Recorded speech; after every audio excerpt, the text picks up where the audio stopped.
For the first time in almost a year, we can say it is game week. The Rockets head to Kentucky to battle the Wildcats, and this is the Midnight Blue and Gold launch pad. I am Rocket Ryan Brandt, ready and raring to go. I am Dan Rocket Man Savage. And I'm Kyle W.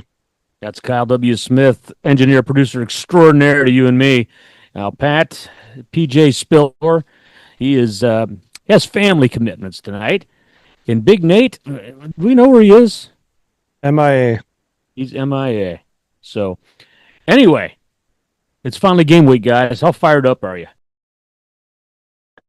I words really can't explain it. You know, when you start to you can pack your bag for the road trip. You start to set away like the game shoes, and you look at the weather, and you're like, oh wow, it's going to be in the 60s in the morning. I got to bring a hoodie. Weather looks like it's going to be perfect. I'm absolutely incredibly excited. Hopefully not too excited though, because I've been in this place before, and 2023 going out to Illinois, I kind of have the same feeling as that. So we know how that one ended.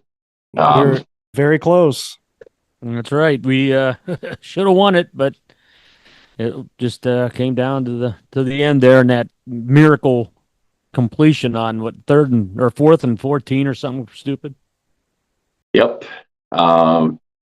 When I think Maxon Hook wasn't even in the game, or he was in, or no, it was a Quinion kind of got banged up and wasn't even in for that play. Right. So you're like, wow.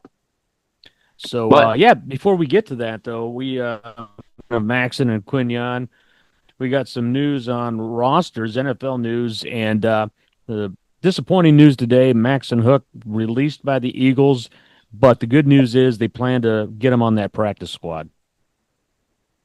Did you hear anything about Dallas Gant?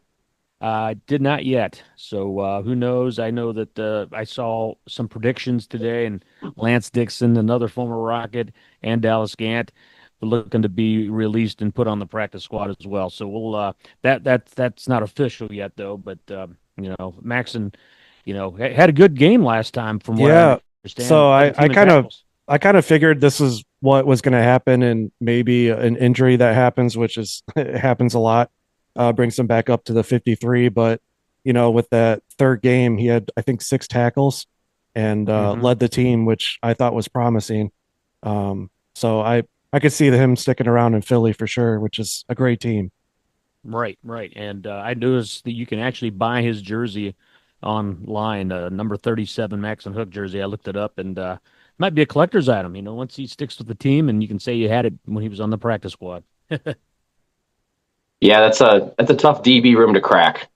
Yes. If there was one, Yeah, there's a lot of talent there in that secondary with your Blankenships, your you want to we want to talk about Dallas Gant as well. Like that defense overall, top to bottom, is Super Bowl quality. So yeah, try to break the 53 on that is no easy task.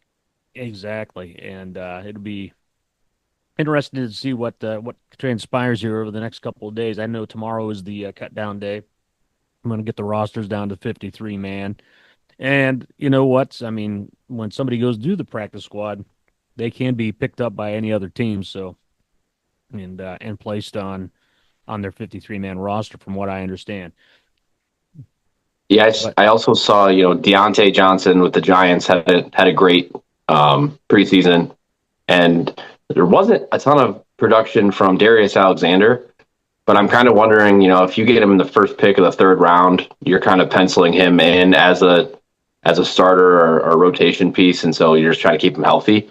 Hopefully that's what's happening there, and he'll make the 53. But Deontay had a great preseason for the Giants. Well, and it's funny, he had a great preseason, but I saw he was released today as well. So wow, you just never know. Hopefully he signs on with another team, possibly the practice squad. Yeah, their team, or there's 31 other chances. You never know. Exactly. And interesting, I did a little research on Darius Alexander, and he's been kind of a disappointment according to the people in New York. Saying I looked on the depth chart, he's third team. So one of those deals where who knows, maybe he's just having a hard time getting used to the NFL. But hopefully they work him and get him to why he deserved to be a third round pick. It's a tough landscape now in the NFL. Basically, if you're drafted in the first three rounds, almost fourth round, you're expected to come in and produce. There's no more player development. There's no more hanging out on the bench, watching a veteran. It's basically come in and produce right away. And that's Right, not an easy transition. right. So hopefully he does, and things get turned around. Yeah, yeah. Well, if you're bringing in negative news, do you know about Jawan Newton or anybody else we got out there? I I did not see anything yet, Dan, on that. Yeah, I just looked at a couple of teams that had multiple Rockets on it, and that would be the Eagles and Giants, a little NFC Eastern Division action there. So, yeah, that's about all I know right now at this time. But I'm sure a lot will transpire by the time this gets uploaded. Yeah, I'll end it on one positive. Tyson Anderson, my boy from St. John's, and Yes. obviously a great safety here at Toledo. He had an interception in the second game of the Yep, I preseason saw that. That season. was So great to see. Yeah, it's yeah, kind of hopefully Tyson's like a part of their like all good works team in the NFL. Like he's the one representative from the Bengals. So I think he's safe there because I think he plays every special teams, yes. part Yep. two. So So should we get to the big game this week? Toledo at Kentucky. I mean, this is a game that a win by Jason Candle will put him into first place all by his lonesome as the winningest head coach in Toledo history. One more victory than Gary Pinkel, who was with the team from 1991 through 2000. So Pinkel had 10 seasons. This will be Candle's 10th year, and that does include that 2020 season where they only played 6 games. So, yeah, he's definitely the most decorated and obviously one of the best to ever do it here. And hopefully he can get that win in Lexington on Saturday. yeah, I mean we've done it before. This was we had a lot of big hype coming up like around that 2019 season. And now looking back at it, it was the Mitch Guadani, Carter Bradley, Eli Peters show, and we just kind of didn't get anything rolling. Second drive of the third quarter, Mitch went out, and then we were just playing catch up. But we Yeah, were we Carter were Bradley got in. I think that was the first game he ever played. yeah, and it's so funny, dude. The way he throws that ball. I mean, I was watching Western Kentucky this weekend. He Carter Bradley and MacGyver for Western Kentucky. They just fastball, fastball, fastball, and that first pick that Carter Bradley threw, it was just a little seam route over the middle, and just 110 miles an hour gets picked off, went off of our hands. It's like we didn't know exactly what we had when we were playing Carter Bradley back in 2019, and he ended up doing pretty well for himself. I think he's still in the NFL, bouncing around as a backup, so good for him. Oh, exactly. Um, Yeah, he went down to South Alabama yeah, and but made a name for this himself. year, this year we got a quarterback that we know is proven. We know what we got this year. There's no questions at that position, and our returning production is gonna show us how much we've built upon last season, or how much we really miss the production that is gone, like Anthony Torres and Jawan Newton and Darius Alexander. So I'm excited to get it kicked off here on Saturday. It's kind of wild as a MAC fan, Toledo fan. You play SEC teams 2 years in a row, and you could safely say we have the better quarterback and Yeah, we have the more stability on the team. And it's weird to say against SEC, but as a fan, that's awesome. Well, yeah. going back to that game in 2019, Rockets led 7-0 after a quarter, and it was 14 all at halftime, and that was kind of well, that was Brian Kobach's first. I want to say his first game as a starter with the Rockets because he had transferred. He missed the 2018 season, came in 2019 and had 73 yards on 15 carries, averaged 5 yards a carry, had a touchdown in that game. So, yeah, it was just looking back at that, it was one of those games where we had a pretty good chance of winning it, but just couldn't pull it out in the end. I saw this is a little nugget here. The Toledo football page just posted a little 7-second graphic here of a white football helmet. Excuse me, a white football helmet on the steps of the Toledo Museum of Art. Hmm. And I think we might be breaking out either new white uniforms or a new white helmet for this game. And Toledo did wear all white down there in 2019. So I don't know if that's a Nice. bad omen or a good omen, but it looks like Toledo might be throwing out the icy whites here in week one. maybe we thought it was going to be hotter, and so we needed to stay as cool as possible. So we were going to bring out the whites, but I find that very interesting for a team that doesn't like to be rah rah and have a lot of other things that um, overtakes your mind power when you need to be focused on football. Hmm. We're breaking out possibly new uniforms. It's Yeah, interesting. interesting. Well, it was interesting tonight too. Or I don't know if you saw the column in the Toledo Blade by Dave Briggs talking to Candle regarding ESPN wanted to put a camera in the locker room before the game against Kentucky, and Candle said, "I don't want it because I'm the same guy, whether it's against Kentucky or against Morgan State. You got a consistent coach. I'm not too rah rah one way or the other, and that's why he's been so successful. He doesn't get too fired up, doesn't get too down, just an even keel kind of guy. And I don't know, just kind of interesting. I never really thought much about that. Yeah, Avery Smith said he doesn't like fake energy, and Candle doesn't have fake energy.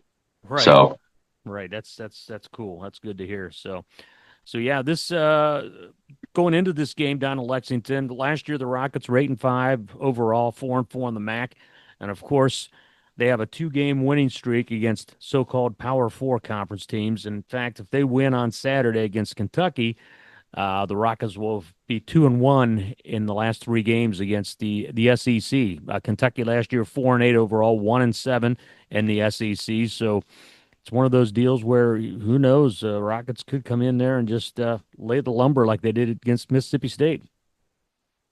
I hope so. And kind of previewing just like the macro of the game, I don't really see a way that Kentucky blows us out.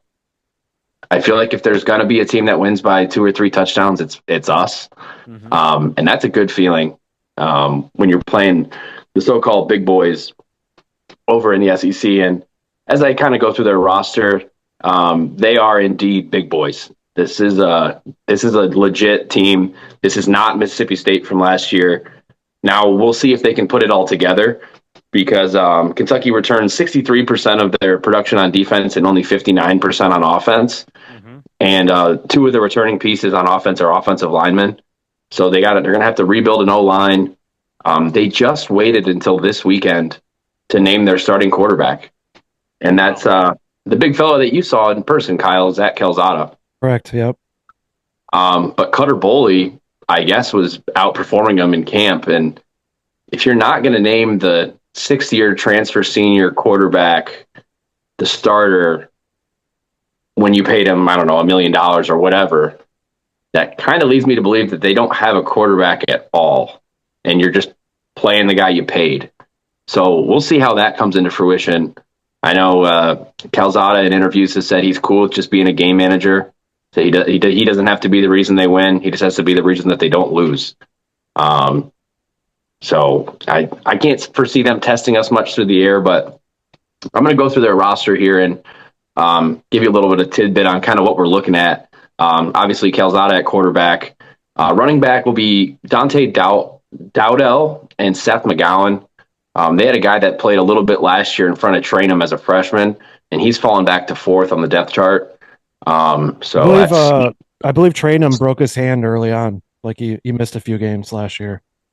he got hurt in like week 5, Yeah. and he wasn't toting the rock too much, anyways. But obviously, from those guys that have all seen him in practice, they know that once he gets in open space, he's explosive. So we got a good one in Chip Trainum. Wide receiver, their depth chart just says a name or another name. They kind of don't really know. They have not Happy Gilmore the third, but Hardly Gilmore the fourth. Jamari Macklin, he's a guy that's from North Texas, speedster. He was really good there. Had an okay year last year, but they expect him to be, competing for that one of those starting spots. Kendrick Law, Fred Farrier, JJ Hester is their only really tall guy. He's 6'5". He might get a few chances against Toledo if they just want to have a secure hands ball where our DBs can't jump up and get it because we're not the tallest DB group in the country. The returning production on offense is also led by tight end Josh Caddis. So he's back. He's not their pass catcher. That's a Willie Rodriguez. They've got 2 tight ends that they play a lot. At left tackle, they've got Shiaz Pete, 6'8", 322. Joshua Braun, 6'6", 342. Jagger Burton or Jagger Burton at center. He's a returning piece, 6'4", 323. Another returning piece is Jalen Farmer at right guard, 6'5", 318. And right tackle, we know him well, Alex Wolfslager from Bowling Green, 6'7", 311. I know it's Kentucky, but I get fired up with big boys. Just there's some big boys. Oh my and gosh! we are Back in the day, you never saw guards that big. No, a six what are we looking at 6'6", 342 pounds. That was usually a tackle. I mean, they couldn't move that fast. you know what's crazy with the amount of training these players do from Pee Wee football to now. The athleticism on those big guys is just nuts. Right. and I'm not sure which one it is. It might be Shayaz Pete. He's a Native American. I think that's him. I listened to an interview with him, and he is just the sweetest sounding, calmest, like soft spoken guy. And at 6'8", 322, I mean, my freaking goodness. So Kentucky's going to want to run the ball. We are, 50 to 75 pounds lighter at every spot on the D line. But that could also mean that we're a lot quicker than them, and we find a way to get into the backfield. They're not out of shotgun. They're coming from the center. So They're we're pro gonna have some style. chances to disrupt it. On the defensive side for them, they've got McQueese Humphrey Grace at defensive end. At nose, David Gusta, who's a Washington State transfer. D tackle, Khalil Saunders. He's going to be one of their better players. Linebackers, Sam Green, and then one of their other linebackers, Davern Rayner. I just know him by the last name Rayner. He's an NIU guy. So that's someone that also has familiarity with us. Their will linebackers, a returning player, Alex Afari Jr. At nickel, they got Quashid Scott. One of their other linebackers that I guess has really impressed during fall camp is Cam Olds, and he's a Kent State edge rusher, and he's like one of their outside linebackers. So we might see Cam Olds a little bit. It's cool when you see other MAC guys get out of that program at Kent and actually excel somewhere. At free safety, the back end is where they return their guys. Jordan Lovett, Ty Bryant, J.K. Hardaway. Those are two of their safeties, and their boundary corner is Hardaway, and he's 6'3". So I'd like to be able to be a little bit quicker than him and kind of run past him a little bit. I don't think we're going to get too many jump balls on their corners. They're all pretty tall. And then DJ Waller Jr. is their other corner. So and he's 6'2". So they should have a good secondary because that's who they're returning. But I think that their D line and their linebackers is where they historically wanted to, rest their laurels on. So it's going to be tough for us to run the ball. I can't wait to see what we try on Saturday. So Brad White is their D coordinator. I believe he's been there since 19. So he's been there longer than their O coordinator, Bush Hamden. But it seems like they run kind of a soft coverage defense and really rely on that D line to get pressure. Not a ton of blitzes called. Just hoping their linebackers are able to kind of free through motion on plays, and the D line's keeping the line off of them. But I did see an article from the Kentucky Colonel, and Stoops was talking about how they lost some of their bigger D linemen in the draft and graduated, and they're running a little bit more lean this year. So they're hoping for some more speedy edge rushers and a lot more speed on the D line this year. And while we're out of shotgun, we shouldn't get sacked too much. Tucker's just got to make good decisions when he's running outside of the pocket, and the first couple reads aren't there. They might sink back into coverage quite a bit and let us try to run on them. We got big boys up front too, not as big as them, but I think we'll get to keys to success in a little bit. Toledo's got to, establish a semblance of a run game, whether that's Kenji Christian or Connor Wallensack or Willie Shaw or whoever it is. We got to be able to get, maybe 4 yards a carry just consistently so we can open up that pass game. They were a horrible tackling team last year. And after week 1 of fall camp, they said that they still had issues with tackling. So, we're famous for making guys miss. I can't wait to see how we, kind of attempt to attack them. last year when we played Mississippi State, that first fourth and goal, we went for it. And we had a little jump ball to Vandeross, and that showed that we were ready to play. I don't think we're going to have a very conservative game plan. I think we're going to try to stick it to them early and then keep it fast, keep it up pace. We want the ball as many times as we can, because at the other side of that, it's going to force Kentucky to throw, and we want Kentucky to try to throw on us. I'm not scared of Calzada's arm, and it feels like a waste of a DB room if they just run it every play, right? Right. Correct.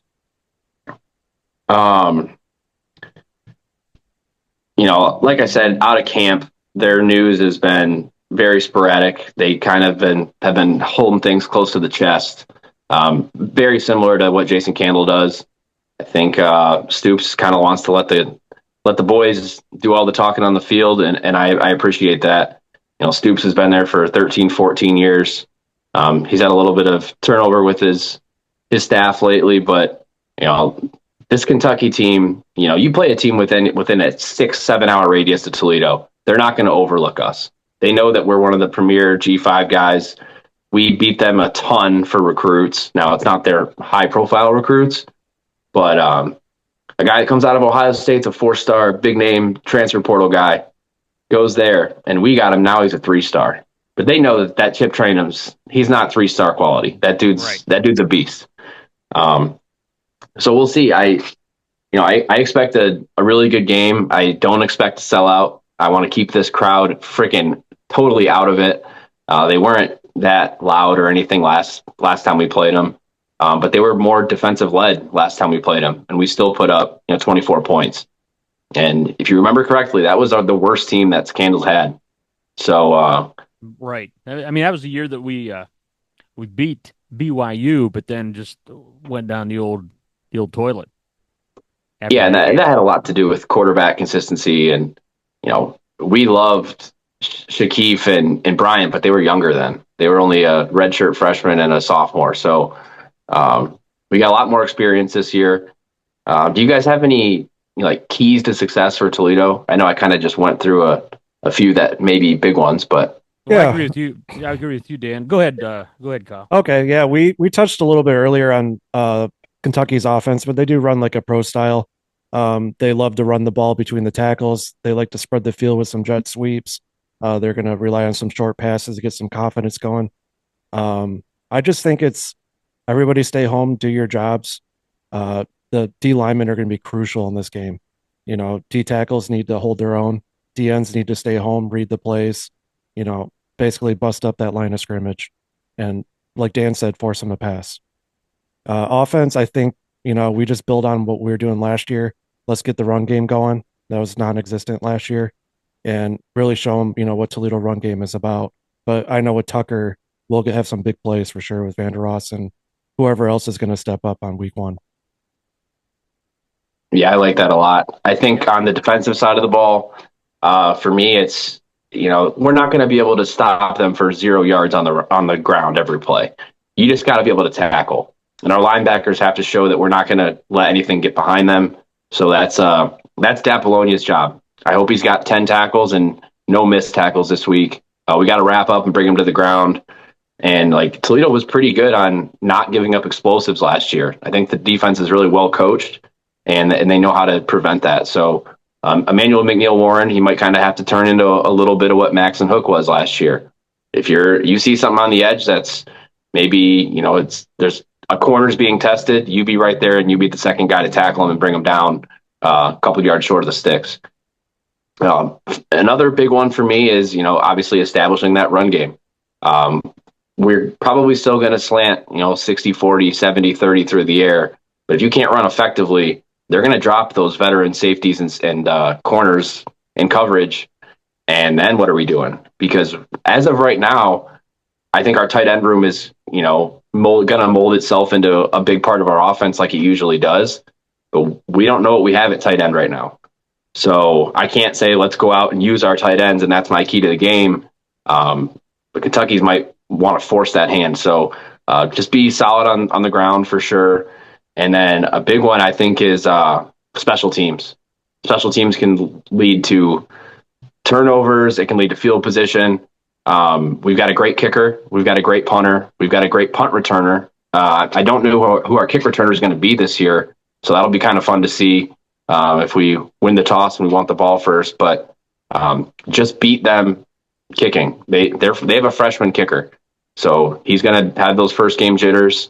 I think Cunanan is his jitters are all out from the Akron game last year, and I'm excited to have us, get back to that top 20 in the nation, and overall special teams. That's a huge stat when differentiating your margins on the season if you're 9-3 or 11-1. So Yeah. And I agree with you guys. I mean, it'd be interesting to see a solid run game this year. Again, that offensive line last year, inexperienced, they had to kind of gel together and things like that. So I think it's we're going to see this team that's finally had a full season to play together, along with some guys who are pretty darn good when it comes to like the transfer of Terrence Moore from Pitt. I mean, what a great get that is, and a guy who started multiple games in the ACC. So it'll be good to see that running game and see what we can do this year. And getting back to you there, it looks like the two kick returners this year are going to be Terrell Crosby Jr. and Trayvon Rudolph. So don't know okay, who's going to be the main one, but that's who they have on the depth chart that's not been released. yeah, Crosby, Iowa State guy, he played a little bit last year for us, but he was still mostly banged up. And then Travion Rudolph from Northern, he's Hmm. Northern. Talk about a team that always has great special teams. So he Right. comes from a good background that we can build on and get them boys a little bit of space.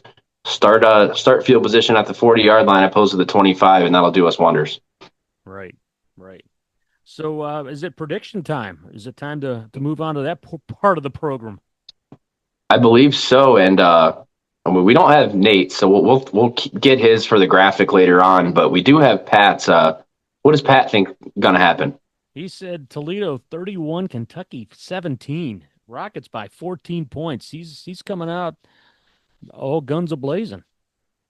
17 would be a huge mark for the defense. It would be. Um, Watching Western Kentucky this weekend, I think that Western Kentucky's offense is going to be better than Kentucky. So if maybe he's just setting up to say that we're going to give up, 24, 28 next week, and Mhm. he's got to say it's got to be less than that this week. So 17, I like it, Pat. That'd be a huge defensive effort down there in Lexington. Yes, sir. Yes, sir. I'm going to go Rockets 24-21. They pull out a 3-point victory. Same as Kansas State, Iowa State was this weekend in Dublin. That's right. Hopefully not as sloppy. That game was tough to watch in the rain there. Yeah, that's Um, what I heard. I'm going to go big win for Toledo, 35-21. I think we get started fast and often. It's only going to take maybe one turnover where we flip the field and score again quick, where Kentucky's going to feel like they have to pass. If this game stays close or if Kentucky scores first, that's when they're really going to slow down the game, keep possessions at a minimum. And, if you go 3-and-out, that's horrible because then you're just giving the other team the ball just to suck the life out of it again. So I think we're going to score early, and sometime in the first half, we'll have a turnover that puts the pressure back on Kentucky, and then they're going to be playing catch up, and they're not going to have enough to do it. So 14-point victory for me as well. That sounds good to me. How about you, Kyle?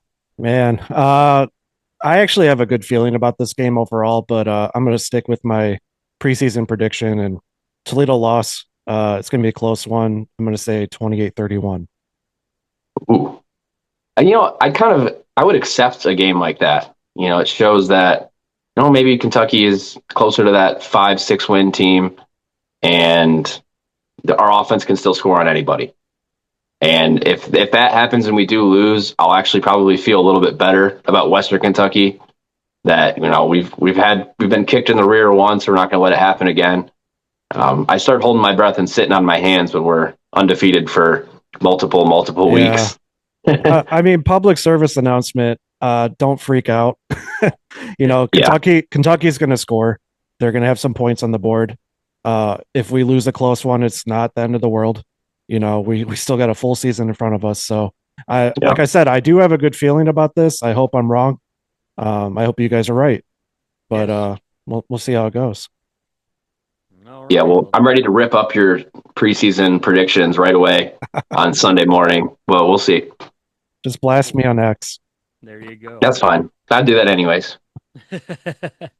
Well, is that we got a time to since Pat's not here, I guess I'll be the potty mouth. Time to put a bow on this bitch. No, we changed it this year. There's an addition to it, right? Oh, okay. Midnight blue and gold bow on this bitch. There we go. There we go. I like it. It has a nice ring to it.